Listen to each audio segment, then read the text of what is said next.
అన్ని దేశాలకు సొంత కరెన్సీ ఉంది. కానీ లోకమంతా డాలర్ వెంట పరుగులు పెడుతుంది.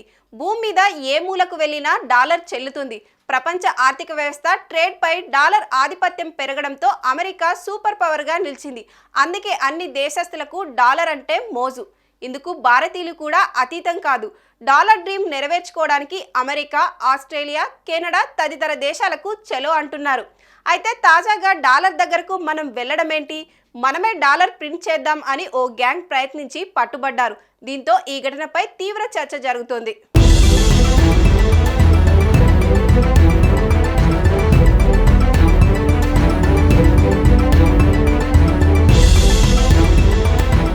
గుజరాత్లోని అహ్మదాబాద్లో నకిలీ ఆస్ట్రేలియన్ డాలర్లను ముద్రించి చలామణి చేస్తున్న ఘటనలో 4 వ్యక్తులను పోలీసులు అరెస్టు చేసిన వ్యవహారం కలకలం రేపుతోంది. నిందితుల్లో ఒకరు ఆస్ట్రేలియా నివాసి ఉన్నట్లుగా పోలీసులు చెబుతున్నారు. అహ్మదాబాద్లోని వెజల్పూర్లో నకిలీ కరెన్సీ చలామణి చేస్తున్నట్లుగా పక్కా సమాచారం అందడంతో అహ్మదాబాద్ పోలీస్ విభాగంలో స్పెషల్ ఆపరేషన్స్ గ్రూప్ SOG ఈ రాకెట్ను ఛేదించినట్లుగా అధికారులు తెలిపారు. 24 ఏళ్ల రోనాక్ రాథోడ్ అనే వ్యక్తి 50 ఆస్ట్రేలియా డాలర్ల కరెన్సీ నోట్లు 119 ఒకేసారి మార్చేందుకు ప్రయత్నించగా పోలీసులు పట్టుకున్నారు.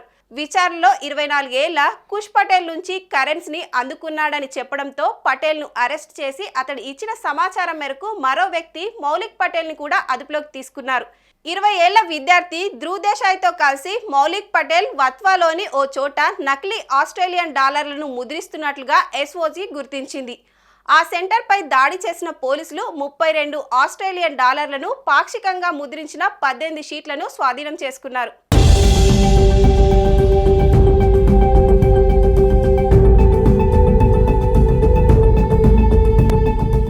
అలాగే ఈ ముఠా నుంచి 90,000 రూపాయల విలువైన అత్యాధునిక ప్రింటింగ్ మిషన్, డెస్క్టాప్ కంప్యూటర్, ల్యాప్టాప్ను స్వాధీనం చేసుకున్నారు. ఈ ముఠా కరెన్సీ ప్రింటింగ్ కోసం ప్రత్యేకమైన ప్లాస్టిక్ సీట్లను, నకిలీ ప్రక్రియ కోసం ఇతర వస్తువులను ఉపయోగించినట్లుగా పోలీసుల విచారణలో తేలింది. వీటితో పాటు 2,10,000, 16,500 విలువైన 7 మొబైల్ ఫోన్లు, 11,92,500 విలువైన నకిలీ కరెన్సీని కూడా స్వాధీనం చేసుకున్నారు. దీంతో ఆస్ట్రేలియన్ ఆధ్వర్యంలో ఆస్ట్రేలియా ఫేక్ కరెన్సీ ప్రింటింగ్ ఘటన వైరల్గా మారింది.